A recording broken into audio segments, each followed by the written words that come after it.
बिहार में जो राजनीतिक उठापटक की बात टीवी अखबार बता रहा, अगर ये हो गया तो आरजेडी के लिए इससे बढ़िया मौका और नहीं हो सकता है और आरजेडी की लॉटरी लग जाएगी। सोचिए, आरजेडी जिसको अभी हिस्से में 15 से 17 सीटें मिलने वाली है, वो कम से कम 20 से 25 सीटों पर चुनाव लड़ सकती है और उसके गठबंधन में ऐसे लोग आ सकते हैं जिसकी वजह से आरजेडी की बल्ले बल्ले है। नीतीश कुमार बिहार की राजनीति में बड़े डेफिसिट हैं।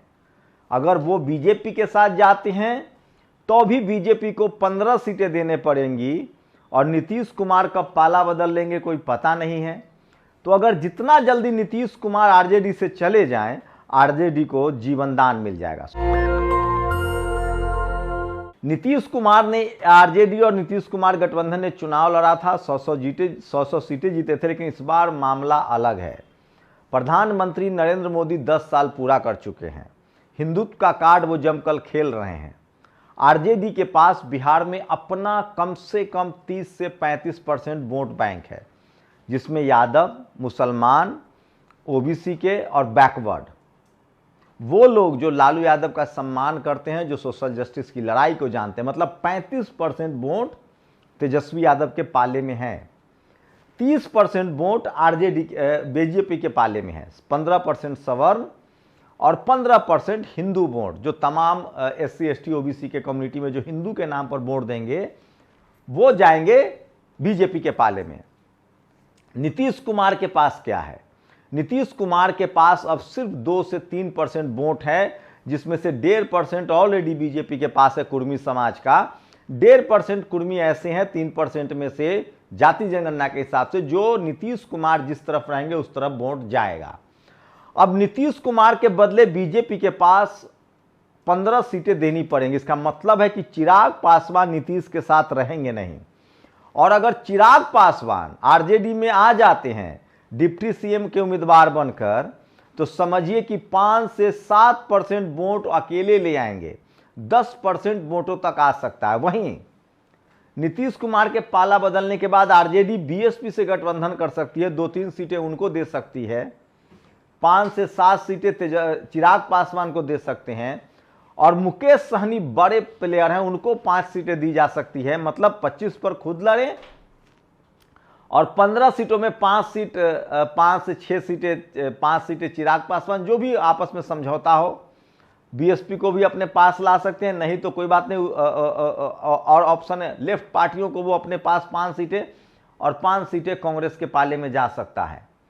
तो आरजेडी के पास खोने के लिए कुछ नहीं है। नीतीश कुमार से बीजेपी को बहुत फायदा नहीं हो रहा है। नीतीश कुमार 20 साल मुख्यमंत्री, लगभग 20 साल होने वाला है उनका, तो वो एक बड़े पॉलिटिकल डेफिसिट में। और अगर मांझी, जीतन राम मांझी जो है, वो अगर आरजेडी के पाले में आ जाते हैं तो और बल्ले बल्ले हो जाएगी। वैसे उम्मीद है कि वो बीजेपी के पाले में ही रहेंगे, लेकिन मुकेश सहनी पर आरजेडी को काम करना पड़ेगा। और अगर मुकेश सहनी और Chirag Paswan, left party already उनके साथ है, कांग्रेस उनके साथ रहेगी, आरजेडी के साथ रहेगी, अगर चिराग पासवान और लेफ्ट और उसके बाद मुकेश सहनी, ये दोनों बड़े फैक्टर हैं जो 10% वोट जो है वो लालू यादव के पाले में ला सकते। इसका मतलब 45 पर आरजेडी का आंकड़ा पहुंच जाएगा और आरजेडी अपने दम पर कम से कम 20 से 25 सीटें, वो जितनी सीटें लड़ेंगे उतनी सीटें जीतने में उनको मजबूती मिलेगी। और आरजेडी का सर्वाइवल हो चुका है। पिछली बार भी आरजेडी ने हवा निकाल दी थी बीजेपी और नीतीश कुमार के गठबंधन की। वो तो लास्ट में कैसे खेल हुआ वो सब जानते हैं। नीतीश कुमार की अपनी विश्वसनीयता भी खत्म हो जाएगी। इसके बाद उनको पॉलिटिकली डेड मान लिया जाएगा। मैं फिर कह रहा हूं, आज के समय में चूंकि 40 से 45 सीटें हैं उनके पास, बहुमत राज्य सरकार के लिए वो फायदेमंद हैं कि बिहार में सरकार उसी की बनेगी जिस पाले में नीतीश कुमार रहेंगे।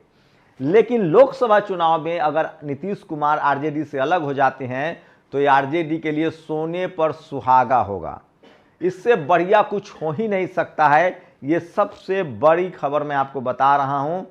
तो आरजेडी के लिए जीवनदान मिल जाएगा। कम से कम लोकसभा में उसके सांसद नहीं हैं, वो एक कमी जो है वो पूरी हो जाएगी और बिहार में 20 से 25 सीटें आरजेडी के खाते में आ सकता है। बस शर्त इतनी है कि मुकेश सहनी और चिराग पासवान, ये दो उनके पाले में है। मांझी जी आना चाहते तो उनको ला सकते हैं, नहीं तो उसके बाद भी लगभग 45%। लेकिन आरजेडी को एक काम करना पड़ेगा, सोशल जस्टिस का जो जाति जनगणना उसका क्रेडिट मिल रहा है, जो 5 लाख करीब नौकरियों का जो 2-2.5 लाख नौकरियां मिली हैं, 2 लाख लोगों को और इक्विट किया, प्रमोशन किया दिया गया है, वो सब क्रेडिट तेजस्वी यादव को जा रहा है।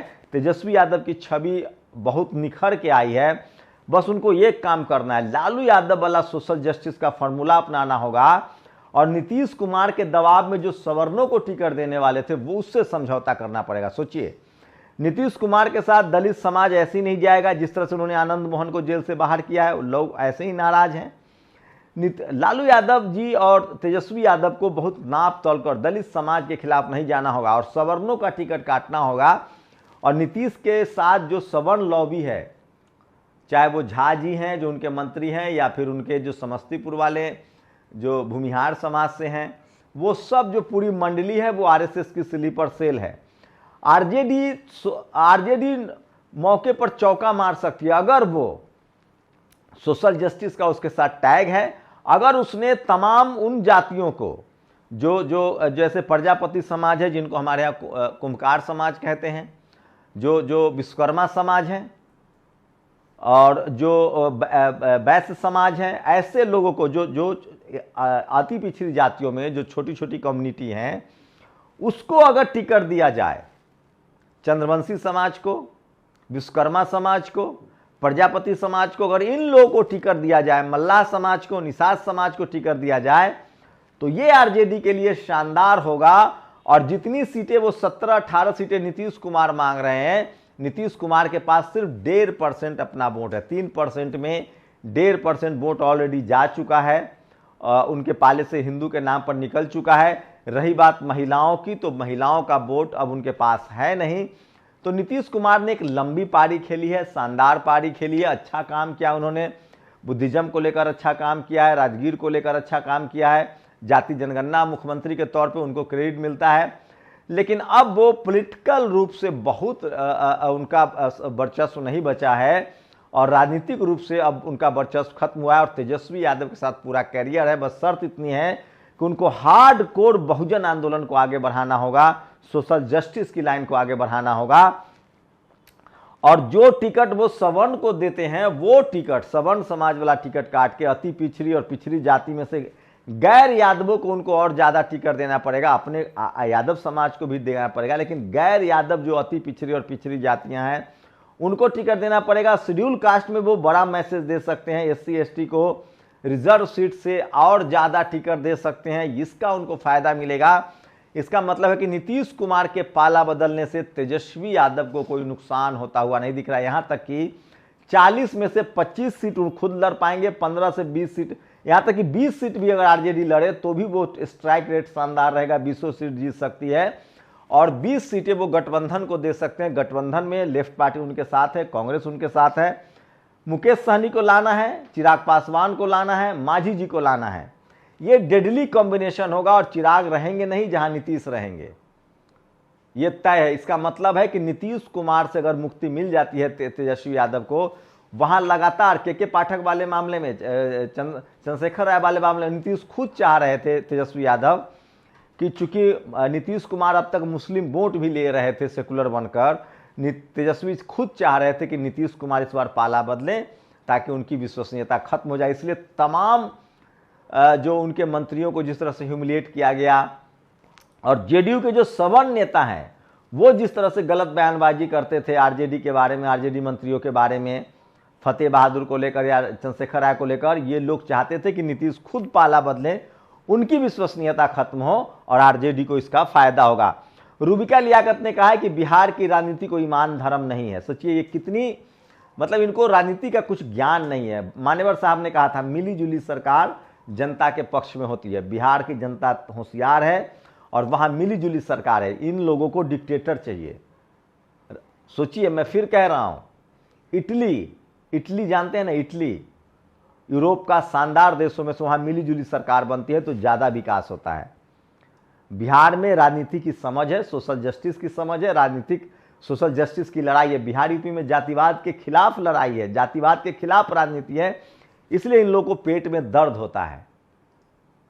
बिहार, यूपी और खासकर वो राज्य जहां सोशल जस्टिस की लड़ाई रही है, वहां के लोग उड़ती चिड़िया को हल्दी लगाते हैं। पिछड़े, दलित, आदिवासी, किसान की राजनीति है। और मैं फिर कह रहा हूं, तेजस्वी यादव को बड़ा मौका मिल सकता है अगर नीतीश कुमार इस बार पाला बदल लेते हैं तो। आप लोग की क्या प्रतिक्रिया? नीतीश कुमार पॉलिटिकली अब उनका कोई साख नहीं रहा, उनके पास कोई वोट नहीं है अपना। कुशवाहा समाज उनको छोड़ चुका है। कुशवाहा समाज सम्राट चौधरी और उपेंद्र कुशवाहा की वजह से पहले ही बीजेपी के पाले में है। इसीलिए सम्राट चौधरी चाह रहे हैं कि किसी कीमत पर नीतीश कुमार बीजेपी के पाले में ना आए। अगर ऐसा होता है तो आरजेडी को खुली बैटिंग करने का मौका मिलेगा, खुली छूट मिलेगी और वो सबसे शानदार प्रदर्शन, 20 सीटों का कब्जा तो आरजेडी का तय हो जाएगा अगर वो 20 सीट पर लड़ती है और 20 अपने गठबंधन सहयोगी को देती है तो। आप लोग अपनी प्रतिक्रिया जरूर दीजिए। शुक्रिया। नेशनल दस्तक की आपसे गुजारिश है कि अगर इसको बचाना चाहते हैं तो नेशनल दस्तक को सब्सक्राइब करने के लिए रेड कलर के सब्सक्राइब बटन को दबाएं, फिर बेल आइकन की घंटी दबाएं। नेशनल दस्तक को बचाने के लिए बहुत जरूरी है कि हर खबर को शेयर करें, लाइक करें, कमेंट जरूर करें।